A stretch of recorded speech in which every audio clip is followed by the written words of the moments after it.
Je suis Blandine Savetier et artiste associée au Théâtre national de Strasbourg et j'aimerais partager avec vous deux poèmes de Mahmoud Darwish. Pense aux autres de Mahmoud Darwish. Quand tu prépares ton petit déjeuner, pense aux autres. N'oublie pas le grain aux colombes. Quand tu mènes tes guerres, pense aux autres. N'oublie pas ceux qui réclament la paix. Quand tu règles la facture d'eau, pense aux autres qui têtent les nuages. Quand tu rentres à la maison, pense aux autres. N'oublie pas le peuple des tentes. Quand tu comptes les étoiles pour dormir, pense aux autres. Certains n'ont pas le loisir de rêver. Quand tu te libères par la métonymie, pense aux autres qui ont perdu le droit à la parole. Quand tu penses aux autres lointains, pense à toi. Dis-toi, que ne suis-je une bougie dans le noir? Contrepoint. Pour Édouard Saïd, janvier 2005. Mahmoud Darwish.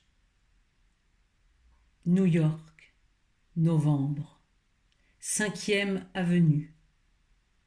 Le soleil est une soucoupe éclatée. À l'ombre, j'ai dit à mon âme étrangère, cette ville est-elle Babylone ou Sodome? Là-bas, il y a 30 ans, j'ai rencontré Édouard, au seuil d'un abîme électrique haut comme le ciel. Les temps étaient moins contraires. L'un et l'autre nous avons dit, si ton passé est expérience, que le lendemain soit sens et vision. Partons, allons à notre lendemain, assurés de la sincérité de l'imagination et du miracle de l'herbe. Ce soir-là, je ne sais plus si nous avons été au cinéma, mais j'ai entendu des Indiens anciens m'interpeller. Ne fais confiance ni au cheval, ni à la modernité. Non, aucune victime n'interroge son bourreau. Suis-je toi? Si mon glaive avait été plus grand que ma rose, te demanderais-tu si j'agirais comme toi? Pareille question attise la curiosité du romancier. Dans un bureau de verre ouvert sur le lys d'un jardin, là où l'hypothèse est blanche comme la conscience de l'écrivain, s'il règle ses comptes avec la nature humaine. Nul lendemain dans la veille. Avançons donc.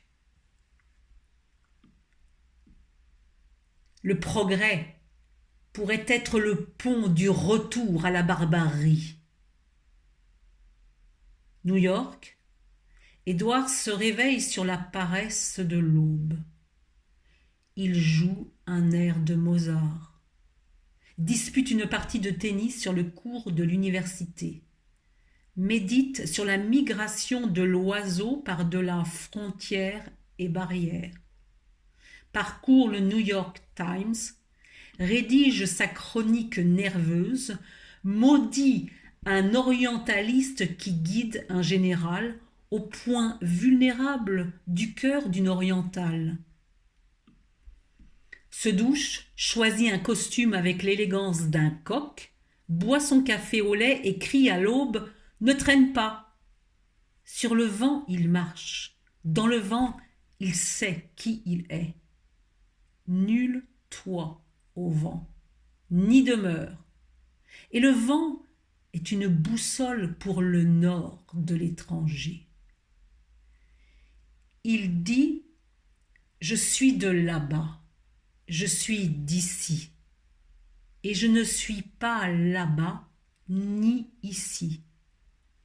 J'ai deux noms qui se rencontrent et se séparent, deux langues, mais j'ai oublié laquelle était celle de mes rêves. J'ai, pour écrire une langue au vocabulaire docile, anglaise, et j'en ai une autre, venue des conversations du ciel avec Jérusalem.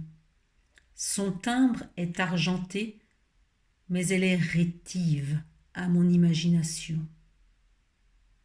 Et l'identité, je dis, il répond autodéfense. L'identité est fille de la naissance. Mais elle est en fin de compte l'œuvre de celui qui la porte, non le legs d'un passé. Je suis le multiple. En moi, mon dehors renouvelé. Mais j'appartiens à l'interrogation de la victime. N'étais-je de là-bas? J'aurais entraîné mon cœur à y élever la gazelle de la métonymie. Porte donc ta terre où que tu sois, et sois narcissique s'il le faut.